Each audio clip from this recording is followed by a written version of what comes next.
இப்போது கீழே ஒரு 1,00,000 கிடைக்குதுன்னா அதை அப்படியே எடுத்துன்னு போயிட்டு கடைக்கு போயிட்டு 7 நாளைக்கு 7 ஜட்டி வாங்குகிறோம். அப்புறம் 3 ஜீன்ஸ் பேண்ட்டு, 2 கேஷுவல் பேண்ட்டு, ஒரே ஒரு ஃபார்மல் பேண்ட்டு, அது இல்லாமல் பிளாக் பேண்ட் ஒன்று வாங்குகிறோம். அப்புறம் 2 லோயர் வாங்குகிறோம், 2 ஆஃப் ட்ரௌசர் வாங்குகிறோம். அப்புறம் விளையாடுறதுக்கு அந்த லோயர் மாரி பனியன் கிளாத் இருக்குல்ல, அது ஒரு 2 ட்ரௌசரு.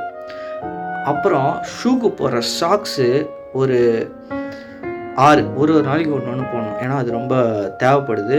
அதனால் கூட இருக்கிறவங்களாம் ரொம்ப கஷ்டப்படுறாங்க. அப்புறம் அதை தாண்டி ஃபார்மல் ஷர்ட்டு 2, கேஷுவல் சட்டை 3, ஒரு டெனிம் சட்டை, அது இல்லாமல் 2 காலர் வச்ச டிஷர்ட்டு, 2 காலர் இல்லாத டிஷர்ட்டு. அப்புறம் என்ன தேவை? ஒரு கேஷுவல் ஷூ ஒன்று, ஒரு ஃபார்மல் ஷூ ஒன்று, ஒரு ஸ்போர்ட்ஸ் ஷூ ஒன்று. அது இல்லாமல் என்ன தேவை? அதுவே கரெக்டாக தான் இருக்கும்.